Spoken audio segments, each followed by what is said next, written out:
And welcome to another episode of D Attacking Third. It's your host, Gustavo Gus Seminario.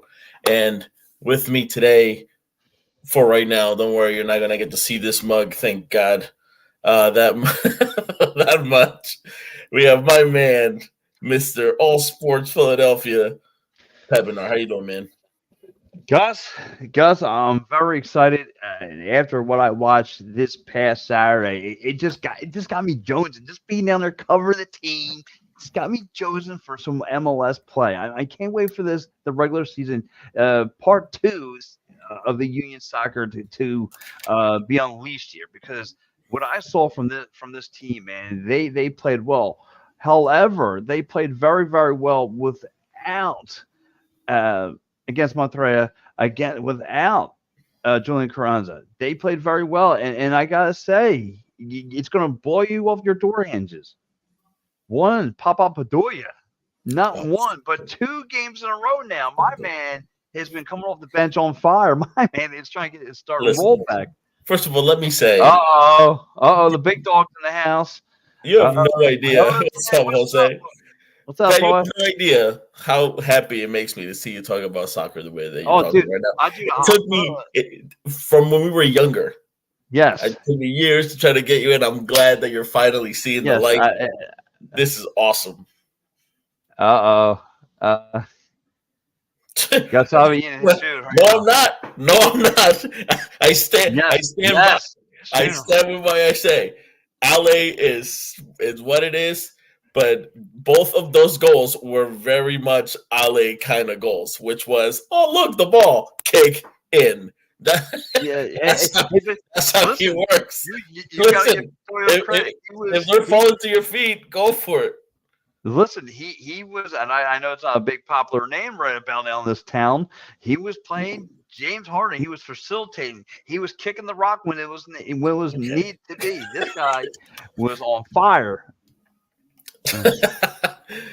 Listen, not yet. I will Rather, not. I will not eat any zapato, shoe, whatever the case may be. I will not eat it because I am absolutely right. yes. There's Come on, nobody. Jose. I'm bringing Mr. Jose on. And don't make Jose no. my You family. can come out all you want. That means nothing to what I said about Bedoya. I stand with what I said. I am. If I need to die on this hill alone tonight, I will. I stand with what I say. You can't give this guy No. no more heart problems, Art. Because you cannot give Mister Bedoya any problems. He was on fire in the last two games. Listen, no, I understand that he scored twice. I get it, but look at the actual goal. Like, actually look at the goal. Like, that is such a Bedoya goal. Like, you can't even make this stuff up. I immediately texted my brother-in-law because he shares my Yes, thoughts on him, and he said the same. Before I even said anything, he was like, "What a Bedoya type of goal." Like, I know. I'm trying to tell everybody. Listen, if that's gonna spark something in the union, I'm all for it. That's what he's there for. He's a vet. He's gonna spark you up, but on fire. His new role. Let's be clear. see, I haven't. No. I need to play a little long order between you and no. Jose. Order. I have a real problem with on fire. Listen, let's look at the actual Pump goals. the brakes. Or should we pump the brakes a little bit? Like, seriously, pump the brake. It's gonna get to a point where they're gonna get really excited, and then they're gonna be like, "Oh, he can start," and then play 75 minutes, and then die on the field again. Gus. No, You might have to eat crow right now because this is like the Jerry Springer show. Apparently, it's getting loaded up right now with some people. Well, first of all, introducing a man I met over the weekend. He is so cool to hang out with. I mean, I got to talk. Gus, this guy could have hung out with us back in the day. This is how awesome this man was, Mr. Roberto Vince. I mean, we were hanging that's out. a big statement. That's a big statement. Listen, he would have hung out with us. That's how cool he is. He loved talking pro wrestling, bro. He was about to hit me with a chair, and that's how pumped up he got me right now. My man, I mean, he got me. I was gonna let him hit me with a rock bottom through the table in the cafeteria room. I don't care if he was gonna hit me with a piece of meatball. I don't care. My man was cool. So let's bring on my man, Roberto Vince. What's up, buddy? What's up, man? What's up? What's going What's up, on, bro? man? Well, and listen, Roberto, listen, this is like the battle royal right now because I am bringing you on, but not like this is my man Gus, the guy I was telling you about Saturday. Listen, I grew up in this house. His family, very, very nice. I love them. They're like my second family. So, and just meeting you, look, the beautiful people of Peru, I love them all. I love everybody. I mean, beautiful, nice people. So, but yeah, this is my man Gus. So, Yeah, Roberto, you know where I'm from. Oh You know where I'm yeah, from. that's what's up, man. That's what's up. Awesome. He's got the tattoo, but also bringing. Look, I told you this is like the Royal Rumble because the other host of this show is right here, and he just drew number 4, and he's been awake, and he's the only guy with an awesome beard to this network. So let's bring in Austin. Austin, what's going on, buddy? Are you just waking up? Oh man, and I actually just got home from work. Oh, okay. And the last member, well. There's another. There's another part. He was down there covering the game as well. And my man, he's waiting for you, like a George. No, my man, I want you to throw shoes at him if you have to. So where's he at? Oh, he's just screaming like the Undertaker. He's just like the Undertaker. I rise from the death. Did you just throw Undertaker me? You can't do that. That's violation. No, listen. This is wonderful. It's so great to see, and I maybe when I get ahead of it, it's so great to see all of these independent content creators get together, right? It's more often than not you see the Tannenwalds and the Tansies and the Georges of the world over in that press box, but to see a lot of these faces collaborating, getting together. I mean, I know we're all vying for eyes, but ultimately we all have the end goal of getting this team to be more and more popular. So it's so great to see 5 of these faces together. Yes. Listen, we all love youth soccer. But Roberto, let me ask you, buddy. First of all, tell us a little something about yourself. We met a little briefly at the game, and really we swung it out well. Where are you? Tell us, how did you become into the union soccer and all that stuff? What was your passion about union soccer? Okay, well, I mean, first of all, we could have talked pretty much all night. We had to cut the conversation short because we had a soccer game to watch. But yes, I mean, my passion for the union began, pretty much even before they had a name. I've been mentioning them. I've been talking about soccer a lot where I work, and I was talking a lot about the Spanish soccer leagues and stuff like that. Mm-hmm. And when the union came about, it was exciting. Because I was like, man, I knew Major League Soccer started, and then, but they were talking about having a professional soccer team, and the support groups, the Sons of Ben, and all that. They were they were really behind it, and then all of a sudden it became a thing. It was a reality. I remember when the president of the commissioner of the MLS came to Chester, and he announced that there was going to be a soccer team, and it was chaotic. It was so I was there for that whole ride.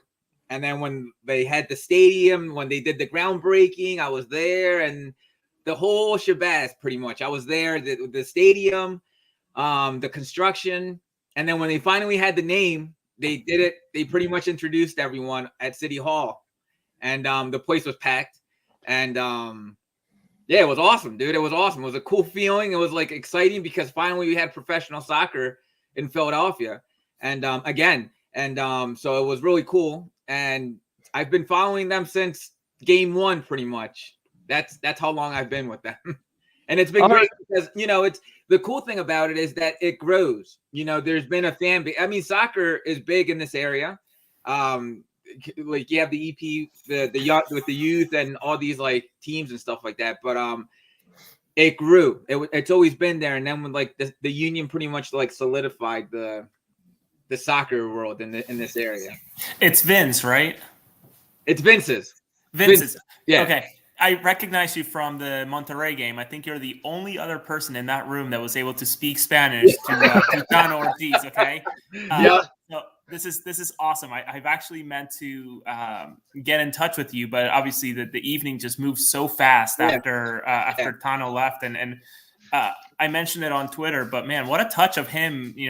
Super incredible touch of his of going around the entire room. It was to shake crazy, hands right? Before. Yeah. Unbelievable. But to his credit, I must admit, he is checking off all the boxes of being an OG, because if you remember the groundbreaking, if you remember the name announcement, and if you remember that Jim Curtin was introduced at a Chicky and Pete's, you're an OG. Yeah. Yeah. I've been there for everything. I was there when the Union went through the slump, and it was not many people would go to the stadium. But there was always people would go, but it was it went through hard times, and then all of a sudden it was just Robbie Keane putting 4 on us. Yeah, I remember those days. And I gotta say, when I hear you guys talk about this, it kind of makes me jealous, because I am a late comer to the MLS. I've been watching soccer my whole life, and my whole life has always been like the top leagues, and of course the Peruvian league, Universitario de Deportes. That's my team. But the MLS never really pulled me in until I went to a Union game.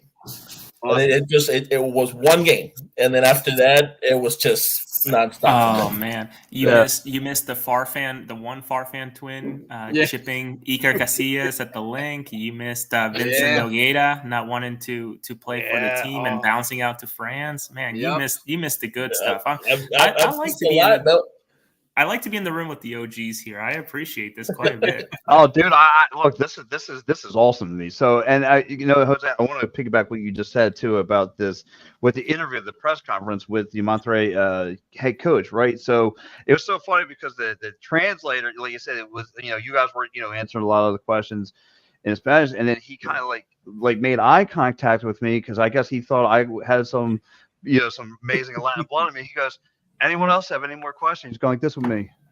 I said, bro, I listen. I love to have some of the Latin tongue and know how. But listen, I'm Italian. Okay, I don't know much. Okay, I don't. I mean, I would love to have a conversation. My man shook my hand. He had Alden Cologne on. Like, this guy was awesome. I mean, but unfortunately, I couldn't have a conversation with the dude. That is about as Spanish as a Jaeger Schnitzel. Exactly, and I don't know exactly. So I actually got to meet the League's Cup official that you're mentioning. His name is Monterrey Mendoza, I think. I got to meet him when I was out in DC, and just by happenstance, being in the city for work, I was able to attend the Pumas Querétaro game, and I got to meet him. And of course, him coming back to Philadelphia to be the League's Cup official for that match was kind of like oh my god, yeah, we exchanged numbers. I completely forgot. So yeah, he kind of went. I think he felt pressure to translate a little bit, so for him to make eye contact with you and you're asking a question. Yes, but it was like Kurt, because and I love we love everybody in there. We love our man Dave, JD, we love all those guys. But he was like, I was like, dude, I want to have a conversation. I want to go golf with this man. But unfortunately, I couldn't do it. But look, let's talk about the game itself here. And Jose, what happened on Saturday? Now, what was happening with you? What did you take away from this game? I mean, look, a lot of offense. The Union snapped out. Tell us, what did you see? Because I thought at first, I was like, wow, Monterrey was actually playing a tough physical game here, even though there were a bunch of guys off the benches trying to make a name for themselves. But what was your takeaway from all this? You better not start with Bedoya either. No, I think exclusively talk about Bedoya, please. No, I think what we got out of this game is really to get some of these guys in form, right? To see Mikel Ua score a goal and make some darting runs is incredible. To see again Jack McGlynn do what he's so good at and finding spaces where he can pass the ball into, and after speaking with Jim at the press conference, this pre-match press conference, or was it the post? I can't remember.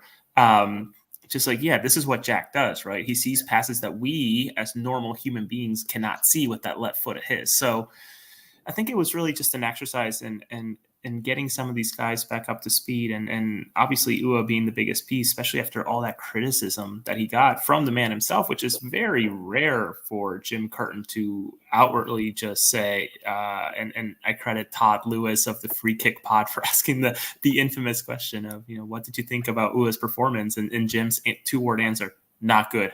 And that's all he said, which is very rare for him to publicly go ahead and say something like that. But obviously there was a lot at stake in that game in terms of when you think about financial or fiduciary duties, whatever, in terms of getting the union into continental soccer, which is exactly what they achieved when they had the opportunities or the opportunity to do so. Would we have wanted to play against Nashville at Subaru Park? Absolutely. And actually seeing all of the festivities leading to the match of the gigantic logos on the field and all the celebrations leading into it for a third place match honestly felt like a kick in the balls, a kick in the stomach. But ultimately, I think it served its purpose, right? I think Tano Ortiz left very happy with what he saw from his triple-digit players that are all academy kids.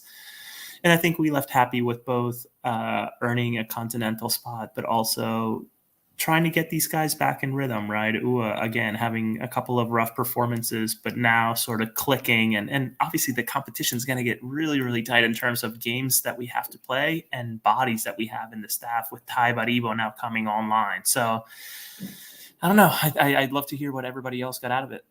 So I think just to get on the point you touched, I love the fact that Ua got on the board. I think that's gonna do nothing but wonders for him because he was looking, and I got to tell you, whatever Curtin said about him was absolutely on point, and maybe he shouldn't have said it to some people.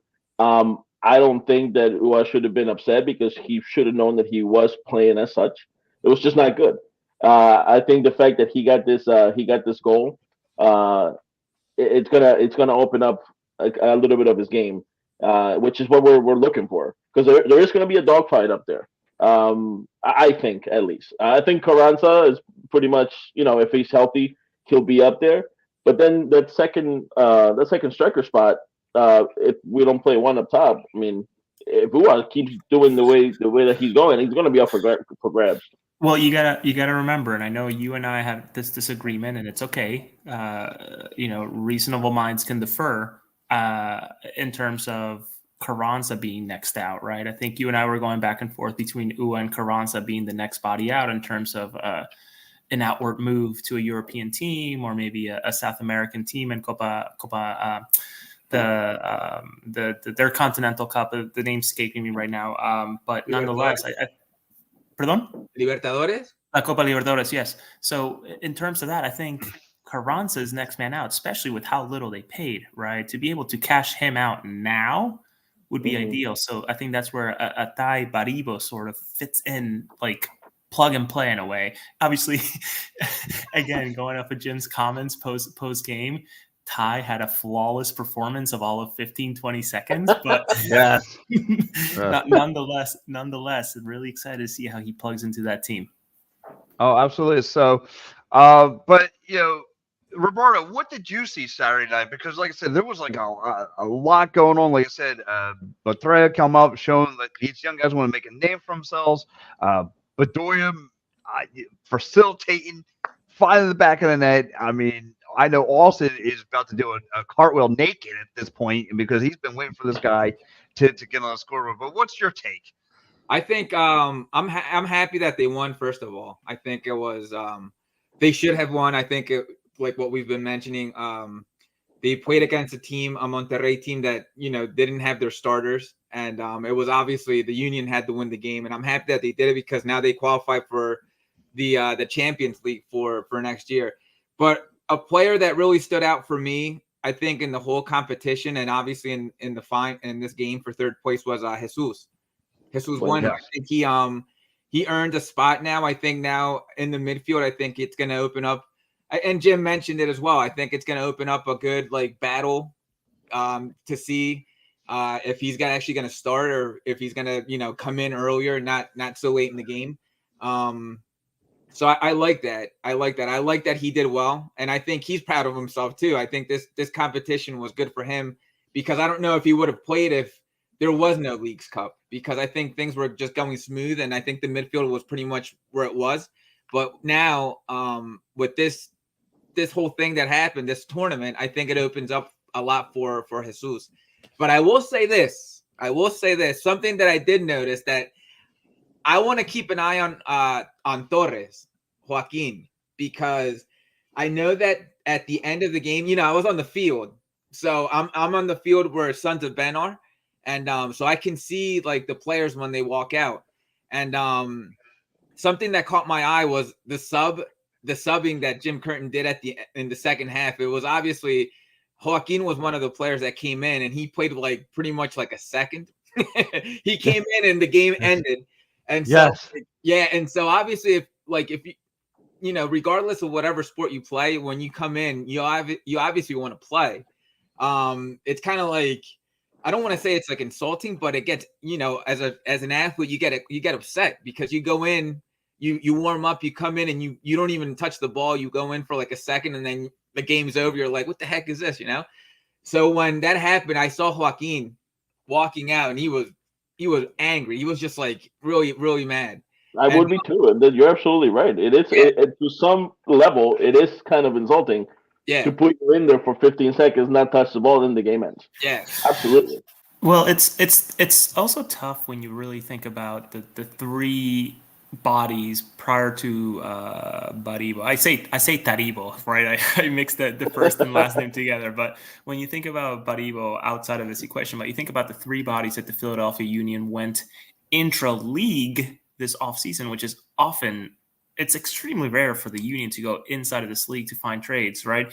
You have Damian Lowe, who has had a history with Reading United here in Pennsylvania. Then you look at Andres Perea, which we know, and we don't have to rehash too much of that story, right? It just did not work out. He's out in New York right now. And you have Torres, who is the third man, who I think if you were to evaluate the half season that he has played with the Union, he's hardly played. In terms, and what he has shown outside of that home opener where he put that guy in the spin cycle and then scored, maybe the Querétaro game where he assisted on that blind pass. I can't think of too much more that he's done, and I'm trying to be as partial as possible as I can, right? Like it's very difficult for me to think of positive things that Torres has done, though. You would argue that in his position, it's tough to come in as a sub, right? When everybody else has sort of been in the game, motoring, has had the speed, and to throw in someone new, it's very difficult at that position to come in. So it's interesting to kind of get that you know, I sort of figure that he would be pissed off, and rightfully so, right? It's sort of an insult, but you know, Jim did what he had to do in a way. I don't know. Understandable.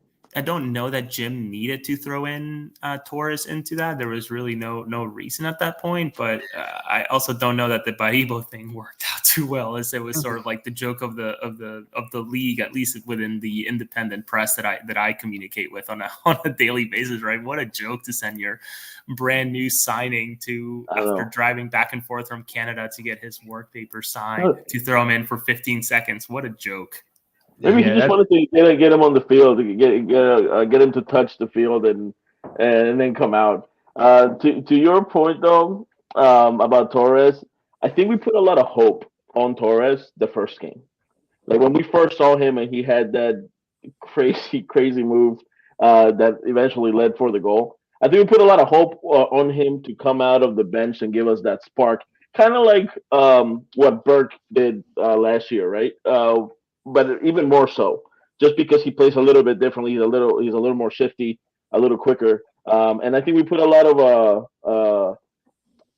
hope on him to come out and do it. And the times that he did come out after that was just very underwhelming. And I think he lost a lot of spark.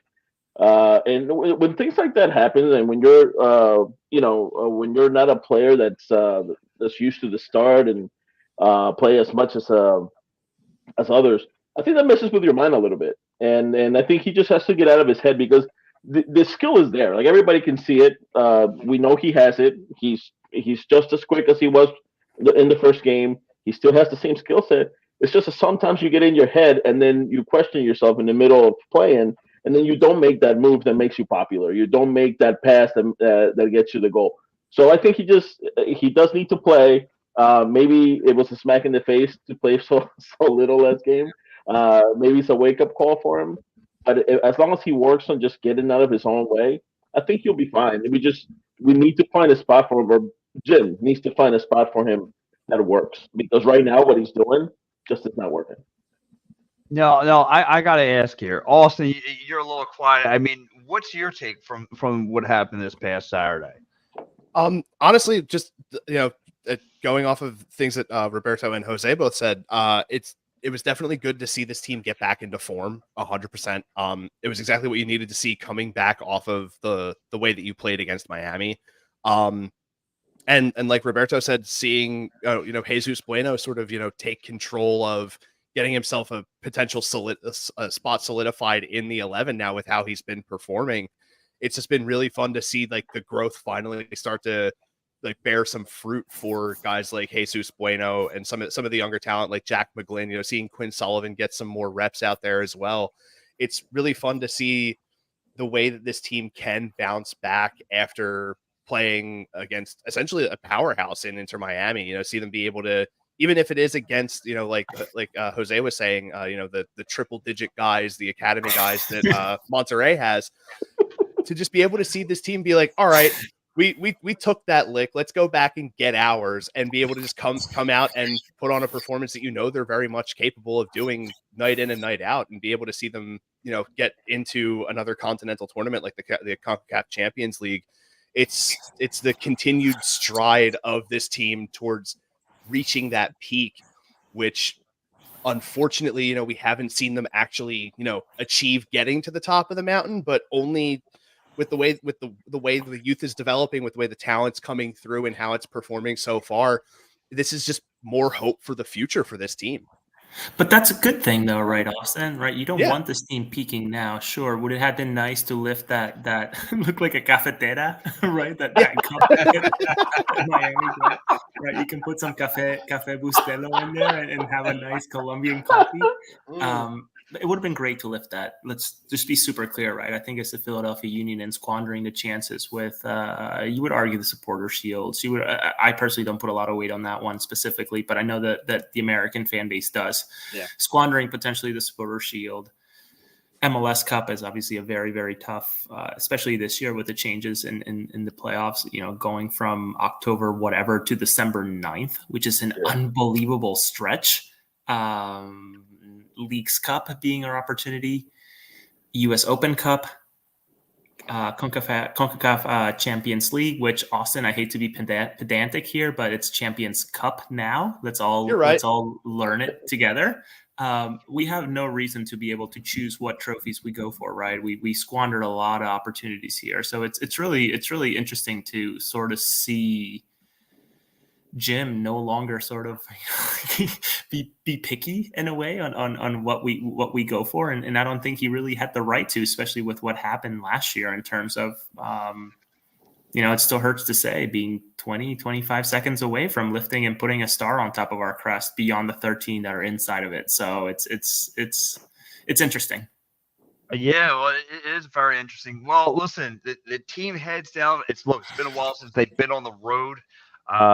Roberto, what do you expect? This is going to be now the second half of the MLS season for the Philadelphia Union. They're going to be on the road for the first time in a while. They head down this DC. DC is that team that's lunging around a wild card spot for the MLS. I mean, they're going to come out hungry, and we have no Julian Carranza. I mean, does somebody step up in this game? Do you feel like DC is going to surprise the Philadelphia Union by being a little bit, have that much more of an edge that want to get into to trying to win a spot here to make sure they kind of move up in the ranks of the Eastern Conference?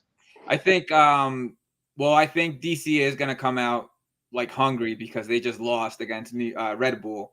They're not really playing. Personally, they're not bad, but I mean, obviously they're struggling. They're, like what you just mentioned, they're trying to get a spot in the playoffs, and obviously any win, any points actually would help. And so, but I have a feeling that Philadelphia is not going to do bad. I think they're going to go in there and like I said, they're going to come out hungry. DC's going to come out hungry. They're going to try to score, but I think Philly. I'm not sure. I haven't seen lately. I don't know if Julian's going to play. I know that Jim said that he was going to wait on the medical staff, and he trained, I think, on Wednesday, I think it was, if I believe, when he had his press conference. He did a sprint workout on his own. As reported by Joe Cansey. Yeah. So apparently he should be good to go, but we'll see. We'll see. If Julian plays, obviously that's going to be a huge help for the Union. And that obviously betters their chances on winning the game on Saturday against DC. But I have a good feeling. I have a good feeling against Philly, even though they're not playing so hot when they play away. But, things can change. Roberto, let me ask you, if Julian does play, who's standing next to him? Who's standing next to him? Ooh, that's a good question. I would like to see. Well, I believe Mikael has played with him before. I think if I believe so, I would like both of them, obviously, because if I want to win, I wouldn't mind seeing both of them play together. But Well, listen, Roberto. The guy above you, this guy, he's been the hardest nosed on this Union team. He's tough. Gus is tough when it comes to this Union team. I mean, Carranza, he looks for a problem and stuff. We sometimes throw the blue and gold side, but my man is tough on the guy. He said, he misses too many open shots. Come on, Gus. You're right.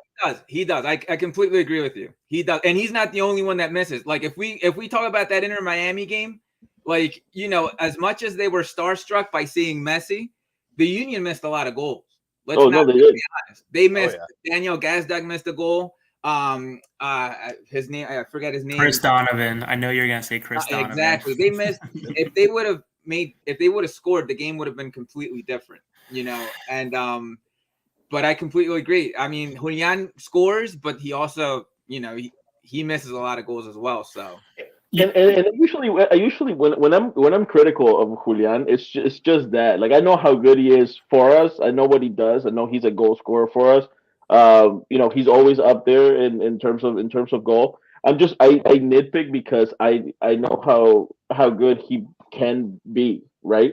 And I always forget how young he is, because that has a lot to do with it in my eyes. Like, I always forget how young he is. 22 years old. I mean, he's a kid. So he looks so poised up there at times that I forget how old he is. Yeah. And that kind of brings me back down a little bit in terms of being critical. It's just with Julian, like, I wish he would work on, like, playing with his back to the goal. Like, if he just worked on little things like that in this game, he's just going to develop so much nicer. And that's to kind of go off of that, Gus. That's what Jim sort of praised Ua for this past game against Monterrey, right? Being able to let the strikers breathe a little bit, right? If you think about his game against Monterrey, he did a lot of hold up play. Granted, again, I'm not naive enough to forget about it, but playing against triple-digit players, right? So it was a different level in terms of skill. Love it.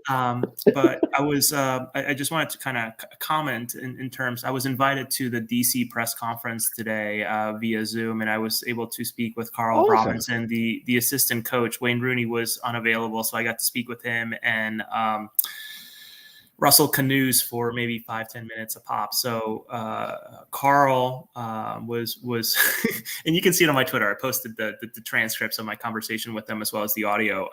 Very, very complimentary of the riches, and I think that's literally the word that he used in terms of what Jim has available in the front three, as well as Daniel Gazdag, or you slot in a Jesus Bueno as a number 10, right? Who can do it, though he's often been out in the wing. His message was, listen, before the last two games, which they've been able to completely stun the attack from the Philadelphia Union. Yeah, they scored 13 goals, but we know what we've been doing. And I was able to watch the DC Red Bull game this weekend, and listen, DC has their defense together. And that's something that's going to be very, very difficult for this Union team. And, in most leagues, and the MLS is one of those exceptions, you tie away from home, you win at home. That's how you win championships. Obviously, it's very different than the MLS with playoffs, but nonetheless, Carl Robinson, very, very confident on their chances, not only to stifle the attack of the Philadelphia Union in terms of the attacking 2-3, if you add Gazdag or sub in Ty Baribo or Taribo, whatever you want to call him, but certainly to keep him at bay. but also really bullish about their chances to find a way into the playoffs, right? They have 9 games left and a lot of them being at home. So he's putting a lot of weight on the opportunity to sort of climb up the table and watching other teams who have been really busy, right? You think about us, we've been very, very busy in terms of playing in the Leagues Cup, going all the way to the 3rd place match, 2 games further than DC did, though that did not help them since they still lost to Red Bulls this weekend. Nonetheless, he's very confident in terms of legs getting very, very tired for a lot of teams that they face in the last 9 games. Yeah, absolutely. And they could catch a lot of teams off guard. Like you said, maybe that's going to help benefit them. We'll see what happens. I mean, also, what's your takeaway? I mean, do you feel like the DC United's going to have something waiting for the Union? And Plan B, what if the Union can't get nothing going offensively? Maybe they're starting to struggle. Maybe listen, you're not playing against division, pretty much Division 2 backups. You're playing against the real deal here, and DC United's going to throw everything but the kitchen sink at you. And how are they going to respond? Are they going to have a plan B if they don't have nothing? Obviously, if Julian Carranza can't go. I mean, the main thing you have to bear in mind is this is definitely not the same DC United team that we absolutely dominated last year. This team has a whole new makeup. Wayne Rooney has really done a lot to get this team to some sort of a form that is multitudes better than what you saw from them last year. Just like Jose was saying, they're better defensively than they were last season. Wayne Rooney has really done a lot to have this team take a lot of pride in their defensive play this year, which has led them to being in that dogfight right there for that play-in spot. And you really have to take into account that they're definitely, especially at home, they're going to defend their ground. They're going to be a little more aggressive than what you would usually see from them on the road, and it's going to be a matter of with the offense, you have to try and match that aggression. You have to try and be able to sort of power your way through that, and hopefully, if at least one guy gets going a little bit for the Union on the attack, it's going to be better than nobody at this point. And that's just it, Austin, right, man? These backgrounds are tripping me up, man. You got to stop switching on me. I'm starting to freak out here. I'm a bourbon and a half down. You can't be doing this on me. If you think to what Austin mentioned, right? This is a game, and sort of going back to what I mentioned, DC United has to be going for it, right? They're at home against a very stingy defense. They're brand new Brazilian Pirani, who's on loan from Santos, had a wonderful performance against New York, which I watched the entire game as shit. That was a painful game to watch because it was a 1-0 win with a Tolkien free kick in the 87th or 88th minute. So you can imagine what I endured for that much time. I actually kind of wish I had my time back in a way and I would have just watched the highlights. But nonetheless, listen, I think that this is going to be more open than we're thinking, right? This is, again, DC United at home with their home base, their home support. Hopefully it's Audi Field, having been to it once and really got a chance to see it thanks to the Leagues Cup official I mentioned earlier. It's a beautiful ground, top notch. Really lacking in terms of parking, but that's a different conversation altogether. But nonetheless, DC United has no reason to hold back. So it'll be really interesting to see what Papa Jim comes up with. And I meant to ask it earlier. When we saw the lineup for Monterrey, how many of us wish that would have been the lineup for Miami? Oh. That would have been something, all right. Yeah. Anyhow. I wish for it to have been the starting 11 against Miami so hard it hurt. Honestly, though, even I truly, and maybe I'm crazy. Maybe I'm looking at it as a fan. I don't know. You But are crazy. Looking at that game, like we could have beaten Miami. Of course. Yeah, We of could course. have beat Miami. We had Listen. plenty of chances to score. And who's to say that they get as many goals as they do if we do actually keep up with them, right? I don't know how many of you watched the Cincinnati game last night. I like to think that most of you maybe that was telling, right? Pat Noonan plays a very, very similar style of soccer as Jim Curtin, and that's no secret, right? It's telling in terms of the DNA of coaching and who learned from who, etc. So, but when you have a precision accurate passer like Messi, it works a little bit You're better. right. And Cincinnati was 2 minutes away from sealing the deal.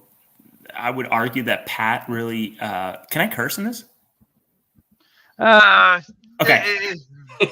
Yeah.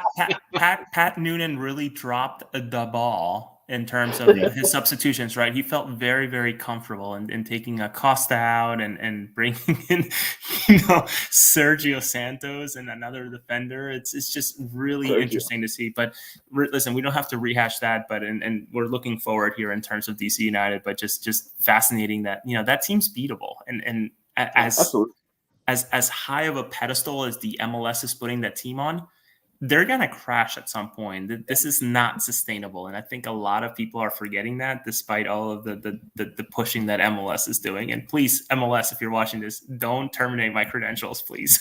Yeah, I absolutely agree with you, Jose. Like it's one of those things like I feel like the first time playing them, it's a lot of awe that you sort of put yourself on because of the fact that, you're playing against Lionel Messi. So you sort of get caught up in your feelings a little bit because of the fact that like me personally, like when I first heard that he was coming, like it took me like 3 days to fully process, like, oh my God, Lionel Messi's playing here and not just on some preseason tour. Like he is here to actually play in our league. So like I can understand like the players being like, holy crap, he's right there. So like it's one of those things like you once you get past like that I guess you could call it the honeymoon phase, it's gonna be like we can take these guys. All we have to do is watch out for him, and we got this. Like, it's gonna eventually become that, and I don't know if it's going to happen anytime soon. But I feel like it'll probably happen towards the end of the year or probably even in the playoffs, and it's gonna crash very quickly for them, I feel. I actually, I found it very interesting in terms of not just MLS players, right? We've seen the controversy or I have feelings about it in terms of the players who the Dax McCarthy's of the world. I would even argue Julian Carranza and Torres and our own team and taking pictures and sharing the damn jersey. Like, listen, that's great. Just keep it to yourself. You get your ass whooped. Like, there's no reason for you to be sharing this. Yeah. But even in the media, right? Like, kind of rub me the wrong way too, though. Yeah, and I'll be super transparent, right? Being press credentialed for that game, I felt like it was an honor, right? If I can get into this shoot, I can get into anything. I sort of was, like, yes, like I let out a big yes when that email finally came through, and was able to come, and I was able to release my 2 tickets to my family members. I would never have sold them, but release them to 2 family members to be able to experience the evening, which they hated fully because it was the most uncomfortable night possible, right? Shoulder to shoulder with people that were there just to see the greatest of all time, not so much focused on the actual union, but. Press alike. I think a lot of folks that were there, and I don't want to name any names, but just having watched the tape and having watched the Leagues Cup final, I recognize people who were in that press room after the fact that were dancing and screaming for Inter Miami winning the cup. When in reality, when you're there as a press member in the press room, you're supposed to be somewhat impartial, supposed to keep it together. There's a sense of decorum, and I get it. Listen, when I'm in that press box, I sort of let my emotions run, right? Like when I see a goal, I'm like, great, clap. And then I sort of get it together, especially when I'm sitting next to Tom Bogert, right? What pressure there. But nonetheless, watching the celebration of the Leagues Cup, recognizing some folks from Miami were like, listen, this is not healthy. This is like a high school kid creating a Twitter account and getting 1,000 followers and suddenly being able to attend different things and just feeling really, I hate to use the word professional. I don't want to be presumptuous by any way in any way, but like it just did not feel right per se to see all of that, but different topic altogether. Yeah. Well, listen, we've been in there, like we try to keep it as cool as possible, but yeah, there's been cats who pretty much, like I said, you feel you're sitting in the sons of Ben, but anyways, listen, but you look at their schedule coming up, and the September is going to be a little tough. They got 2 big matchups coming up in September. They got one against Cincinnati, and another one they got against LAFC. Gus, Do you feel like this team is going to make it to the playoffs? I mean, it's going to be it's going to be a little bit of a wild ride. I mean, the team's been playing ups and been playing, and they've been down. Yeah, I mean, how strong are they going to? How strong are they going to walk out September? No, I think we'll be fine. I mean, we're gonna Cincinnati's just playing really well, so that's gonna be a tough game for us. But just because they're playing just very good soccer right now. Even I mean, you could see it last night. Even, but looking at the schedule, I think we definitely make it in the playoffs, and I think we can definitely do some damage as long as we come out and play our game, though. And I know I say that a lot, but.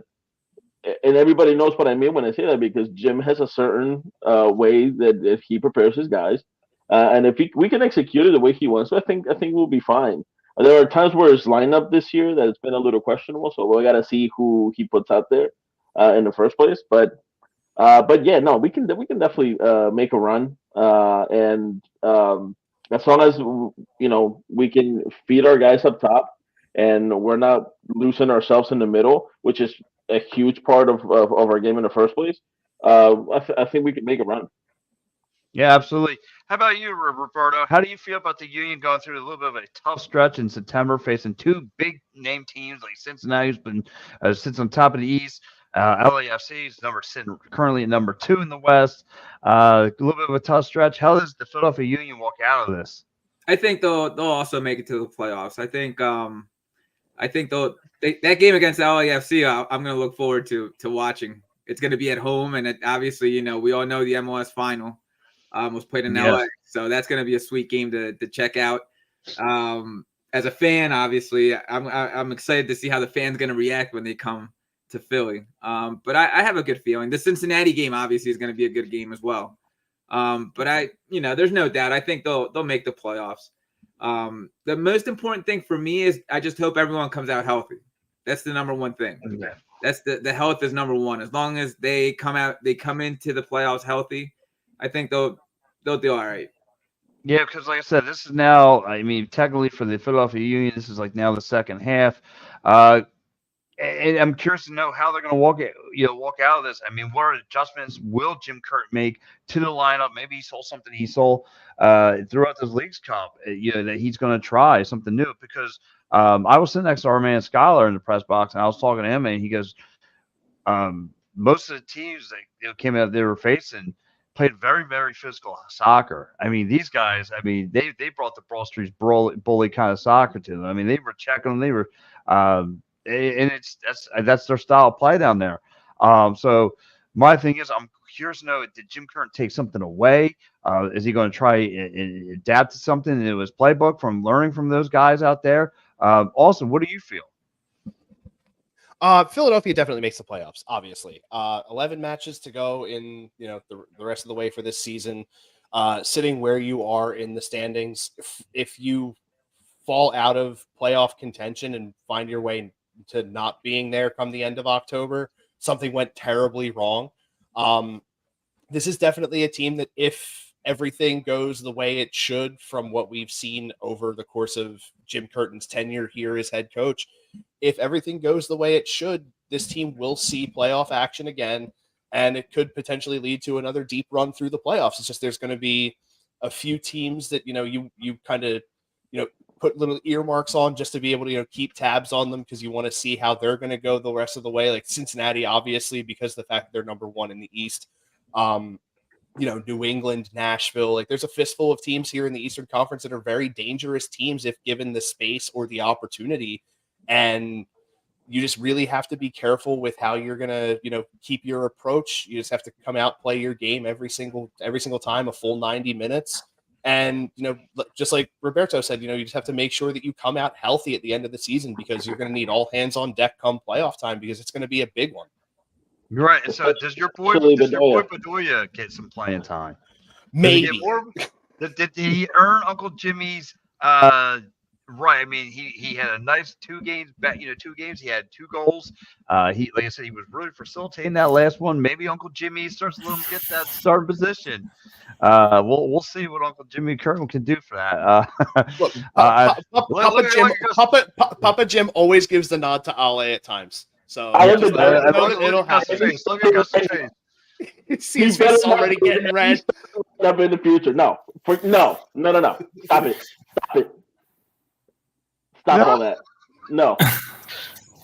Listen, I point blank asked Jim about how he's planning on reintegrating Bedoya over the last press conference, and his answer was, is he going to play 90 the next 3 match? Absolutely not, right? He's had injuries, setbacks. He's had really a really difficult time trying to keep his body together. You don't have to go, gosh, I guess you have to go as back as missing all of the MLS Cup final, right? Which was probably gut-wrenching to him. So Jim, I think is going to be very careful. And, I say this and I always preface this by saying this, right? Bedoya has done so much for the city in terms of being an ambassador to bring the World Cup to the city, and in terms of bringing games to the Link in 2020. The Club World Cup, and never mind his work with the South American Continental the Roberto, help me here. Libertadores. Yes, no, not the Libertadores. The one for the national teams. Is it the Copa America? Copa America is coming to the United States in 2024, I think. So I think Philly's probably going to be a part of that, right? Another test trial to make sure that the infrastructure is working as we approach 2026, 2025 being the Club World Cup coming to the States. I'm sure Philadelphia would be involved in some way, shape, or form. So Ali has done so much for the city. Now, whether you stand on the left or the right, whatever his talk about gun control, etc., he's been an ambassador for a ton of things, and he's done so much for the city that I think I'm just very happy to see that finally we have a way to gracefully move on from a player who is climbing up in terms of years, but also able to find a way to contribute, right? And if his performances continue to be as good as they have been over the last 2 matches, coming in the 60th minute, 70th minute, I think we would all bite our arm off. If you're Gus, you're probably eating a damn shoe. But nonetheless, any shoe, because Right. this is what I've been calling Bedoya should play forever. I Right. understand what he did for the team. I understand what he means. I understand that he's the vet. Like he is our guy, and I'm also very appreciative of everything he's done for the city. However, on the field, this is how you should play Bedoya. This is it. exactly. Coming in 60th, 70th minute, be a defensive guy that can finish out these games, can find a way to just close out games, etc. And Jim has said as much, right? This press conference. And again, being very appreciative of the League's Cup in terms of elevating players like Jesus Bueno, right? Giving him a platform to really launch himself, to find playing time that otherwise would not have been here. And I know that the tournament has been super divisive for people in terms of press and fans. But ultimately, you cannot deny that the Union benefited oodles from having an additional 4 or 5 games, despite, you look at the minutes that Glesnes and Elliott, Kai probably as well, they've already surpassed the total minutes that they played last year. And again, that's another stat shout out to Todd Lewis of the Free Kick Pod. But in terms of the end of the season, and I'm going to go ahead and comment on it, Philadelphia Union are absolutely making it. Maybe I'm more bullish than all of you. I really do think that we have a shot at the supporter shield and continuing to let this playoff tournament actually run through Subaru Park. And here's why, right?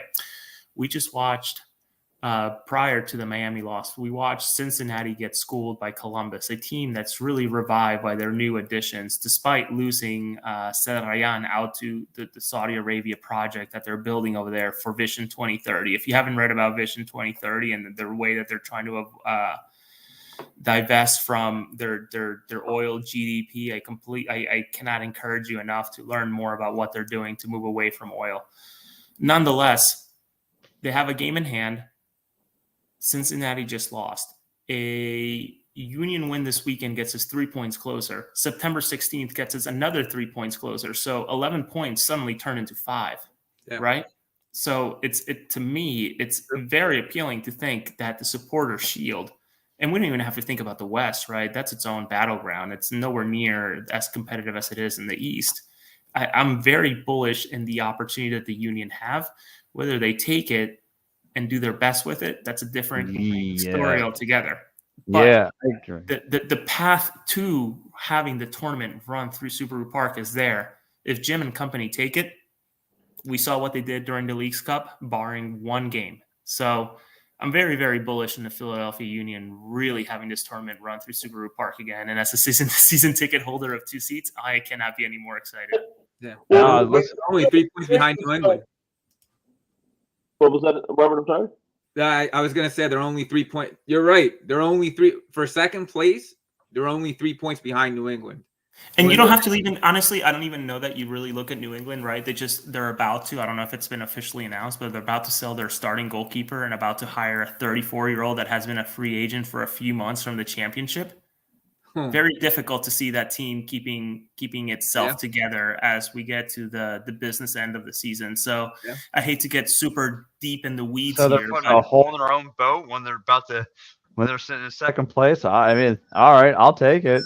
Well, listen, it's hard to balk at $15-some million for a goalkeeper that you got out of nowhere, right? You think about the Union and what they've done in terms of selling their youth, right? You think about the Aronson brothers, you think about Mark McKenzie, you think about Trusty, and the amount of wealth that they've gotten. Think about what the New England Revolution have done in terms of Matt Turner, right? A college kid, literally undrafted, being picked up and sold to Arsenal. And then you think about Petrovic, never mind Puskás, who also went to Europe for a ton of money. You're talking about $40 million that they've gained and little to show for it. So again, sorry to get super into the weeds, but I just don't see how New England keeps it together, especially with Gustavo Bo, who is still in Argentina healing an injury and has not showed up to New England since crashing out of the Leagues Cup. So it's a very, very difficult position they're in. You're really onto something there, because you're absolutely right, and I think we do have a chance at the Supporter Shield. It's a very realistic chance. Hold on, Pat. Can you record this? This is recorded. Yes, right? got it right now. Write it down. Gus and Jose agreeing at 57 minutes into the show. They are on the same page. I have now written that down into 57-25. Gus agrees. We are in a very fortunate position to be because our future is in our hands. Like, we control it, and that's a wonderful position to be in. Because as long as we play our game, we can definitely make it. And yes, I am agreeing with you, Jose. But we can definitely make it as long as we just keep going the way that we're supposed to be playing. Tie away, win at home. That's all the Philadelphia Union need, right? Tie away at DC, win at home the next couple of matches. Then you have an international break, which I should be covering Mexico when they're at the link on September 17th. Then you have a New England trip, and so and so and so. There's just so many opportunities for the Philadelphia Union to really cement themselves as a supporter shield team. And again, I cannot stress enough just how important it would be for this team to have the entire tournament run through Subaru Park, because I like most people, have zero confidence on Philadelphia winning away from home. Yeah. But when you throw Subaru Park into the equation, you think about the last 21, that big blip being Miami. Difference. Well, let me ask, and I got to ask the question, and I'm going to go off what my man Diego said. You just threw this question into the dark. But however, if somehow, some way, at the bottom of the basement, that Inter Miami goes from somehow into the playoffs, does that scare you? Somehow that they just go on a run and they just run it through and they just beat everyone in their way and they somehow squeak into the playoffs. Having Lionel Messi in your team, it's a problem if you're going against him. Like, if we're being completely real, it's a problem going against Messi if they do end up sneaking in the playoffs. Do I think they're going to do it? The only reason I don't think so is because what Jose said earlier today is that they can't sustain it there's going to be a time where they're going to lose. Like they're going to lose a game, right? They can't afford to lose a game. Yeah, Especially so what else now? So if they do make it into the playoffs with Messi, with Jordi, with all these guys, yes, it's going to be a difficult match. Whether they come to you or you go to them, it's going to be a difficult match no matter what. I'm having trouble seeing them actually make it to the playoffs though. Yeah. And again, I never know because of how good Messi is as a player. You never really know what he's going to bring to the table. Like they were dead in the water last night, right? But you can never be dead in the water when you have Messi as your 10, right? So um, I'm having a hard time thinking they make it, but if they do, yeah, that's something that we need to watch. You wanna walk through the schedule super quick of Miami, that what they have left? Sure. All right, so they got Nashville, then they got LAFC, Sporting Kansas City, Atlanta, Toronto, Orlando. Let's not talk about Houston. That's the U.S. Open Cup final. New York City, Chicago, Cincinnati, Charlotte. So Yeah, it's a little bit of a rough road. It's a little bit. yeah, I can see a New York win. I can see a Nashville tie. I can see an LAFC loss. I can see a Sporting KC win. Atlanta win. They spanked them during the League's Cup. Toronto win. Orlando City, that's a tough one because that's obviously a rivalry. New York City, they should be able to. We have my man Football on goal too. Don't forget about him. Then the New York City match, that's a I can't tell if they're home or away that game. That is They're at home. Home, yeah. Yeah, so they should win that. Chicago at Chicago, so that should be a win as well. Circle October 7th. That's a Cincinnati game. That's a very tough one. And honestly, I would even argue Charlotte as well. Is that Charlotte game at home or away? That's away. And Charlotte. Yeah, and the Union got spanked at Charlotte last year, so let's not forget about that. So a very, very difficult road, but it would be the most Union thing possible for us to somehow find our way to play Miami in the first round of the best of three type of thing. Oh, yeah, right. Just full run our lap. Well, listen, Tester, listen, guys, if you're talking about going to a Union game, let me go through some of the great sponsors here at Edge of Philly Sports. Right here's, listen, guys, Share Tickets Town, www.sharetickets.com. Save yourself 10% off by using the promo code EOP10. Sports, concerts, theaters. Guys, listen, we have it here. So, listen, wherever you guys want to go to, listen, big events coming up. Of course, the Union are heading to the playoffs. You guys want to, get yourself 10%, off the ticket. Use the EOP10. And, of course, guys, real fast, EOP is, of course, we're partnering up with Philly Sports Trip. So, guys, you guys want to go to this awesome event here to see the Eagles take on the Buccaneers. Guys, listen, David Akers, Vince Papali, we got it all going down.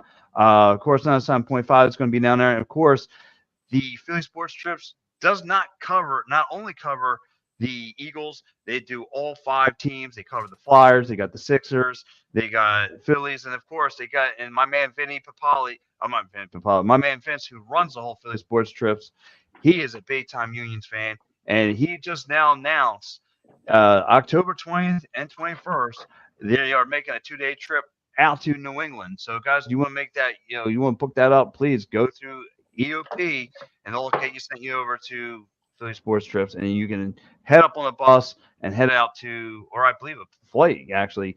Anyway, you team up, have a food, drinks, the whole 9. I hear it's a good time. And of course, guys, Dolan's Bar, 24 East Sellers Avenue, Ridley Park. Go down, Quizos, music, great times, prizes, giveaways, you name it. Always a good time down there. And of course, tomorrow night, guys, right here on the Edge of Philly Sports Network, might be a reason why Roberto has signed up he came on the EOP because he heard about the great action of Pro Wrestling Talk right here tomorrow night, 10 p.m. Steel Step Podcast. Can't wait to talk some pro wrestling. I do want to say a big rest in peace to my man Bray Wyatt, man. I can't believe that we heard those news today, man. That's crazy. Listen, but listen, I want to thank Roberto Vince for hopping on. And listen, me and Roberto were talking wrestling for almost like 2 hours prior to the game going on. Yeah, you wouldn't So, shut up in that press food area. yeah, I You mean, guys are my man just Jose was chatting. my home Holy man smokes. Jose was about to give me like one of those Ric Flair chops, and he's like, "Oh my god!" He's like, "With this That's 44 gonna come pound from head the behind me, top rope.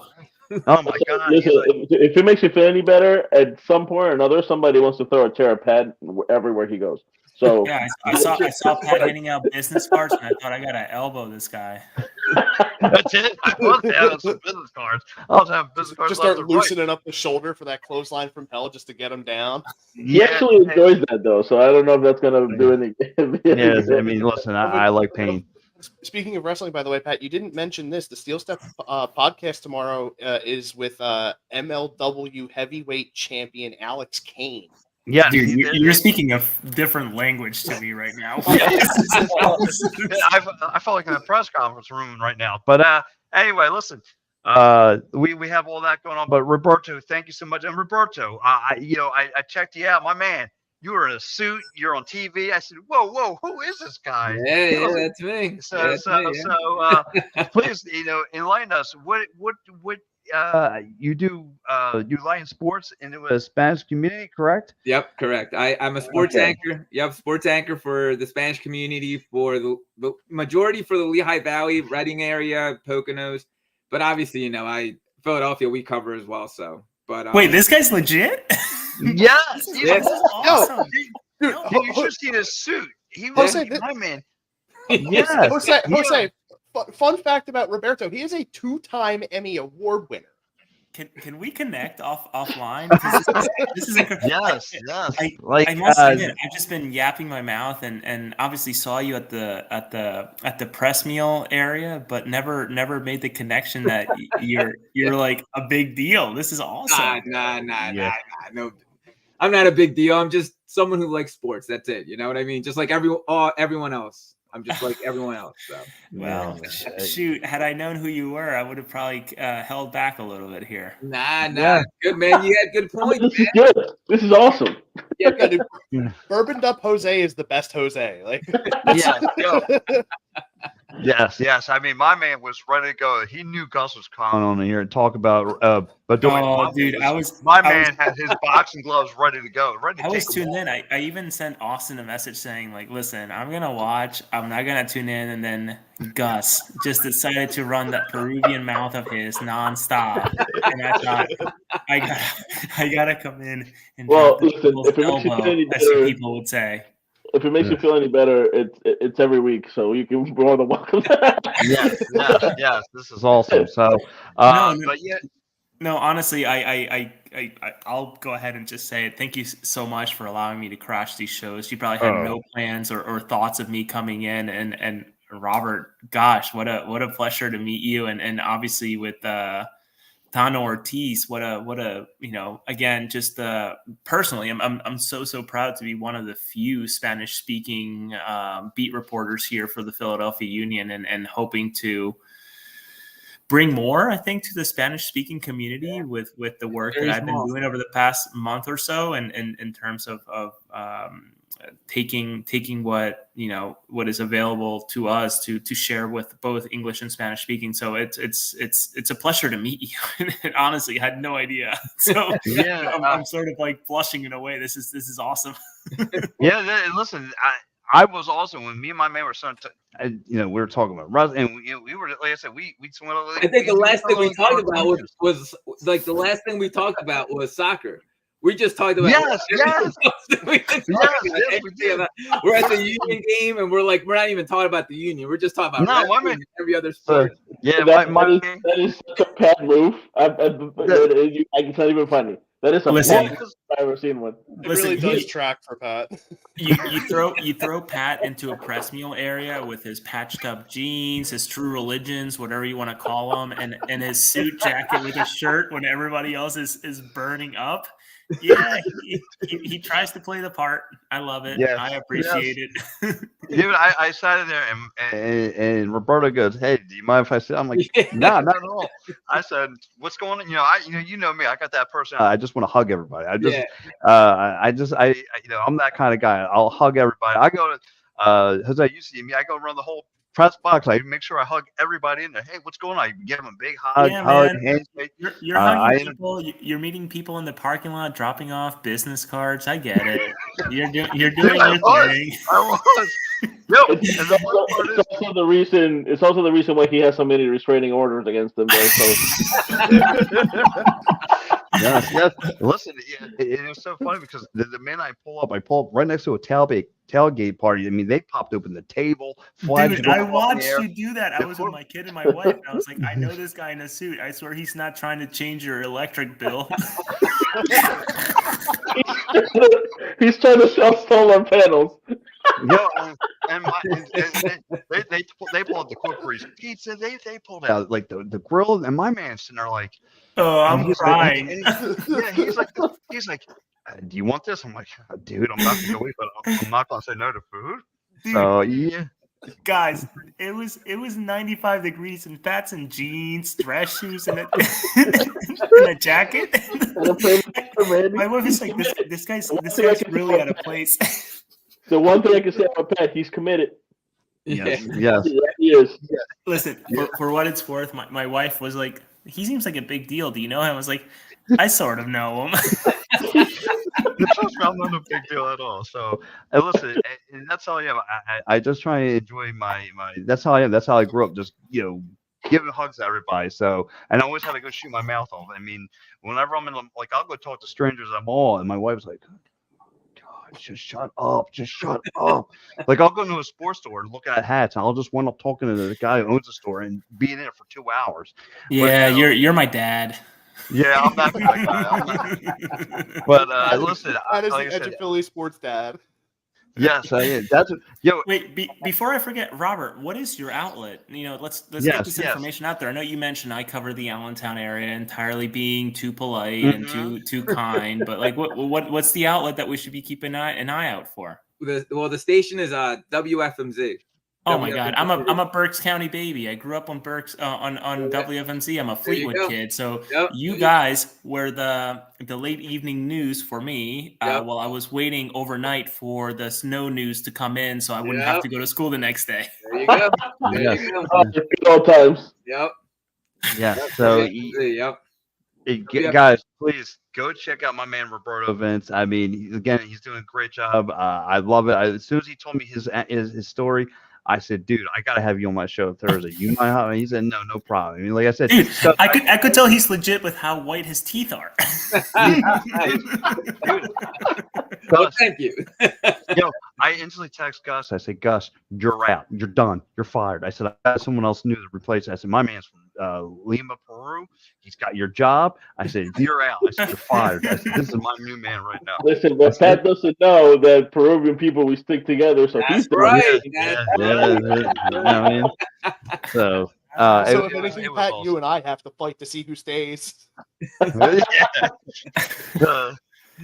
look, guys, like I said, thank you so much. And of course, Jose, it's always an honor and pleasure. I got to meet your family this past weekend, and I might, some might look at me like I was Shrek, but I was like, hey, what's going on? But yeah, it was an honor and privilege to always have you on. Like I said, Jose, you, Miguel, Dave, whoever wants to come, loves talking. You come on. Labor Day, we are doing a special. We're going to do the post game show immediately down at the studio the next morning. So I'm going to have a big breakfast going. I'm going to treat like it's the press conference room. I'm going to have the big breakfast going in there. So it's going to be popping. So if you guys ever, if you're in the Delaware County area, you guys want to swing by, you're more than welcome to come to the studio. We have like 6 seats in there. So dude, listen to this guy offering waffles and syrup. Are you kidding me? Yeah. Yes. Gus, Gus can vouch it. I mean, I will. Listen, he's gonna make his wife make breakfast, and I'm telling you, best breakfast you ever had. Sounds great. yes, I look forward yes. to it. Yes, This is always a pleasure. I never imagined I would be spending an hour 14 minutes when I thought it was going to be a quick 10. So there's that. No, I listen. Like I said, you guys are always welcome here. I really, really enjoy it. Thank you so much. Thank you to the viewers out there. Austin, Austin and Gus are always doing a great job covering it. I mean, they're here every Thursday night at 9 o'clock, breaking down Union soccer. They do a terrific job. And then of course, you see me, us, Diego. We're always rotating, getting retain that press conference seat. So anyway, guys, thank you so much for everyone watching. Everyone's have a good night. We are out of here. And guys, please check out Jose. Jose, it's Monday, right? Before I get out of here, Jose, it's Monday for his pod, the 8 p.m. Yeah, AT Sports, Monday nights, 8:45 p.m. Though you can follow me at Jose R. Nunes 91. I've been posting a lot of press conference tidbits, whether it's audio and whenever I post an audio bit, there's always a transcription. So if you're at work, you don't even have to listen; you can just read. Yeah, so guys, check them all out today. Yeah, so check out Jose, check out my man Roberto. You can check him on YouTube, Instagram, everywhere. He is everywhere, and you see him in a beautiful, awesome red suit. That's my dude, guys.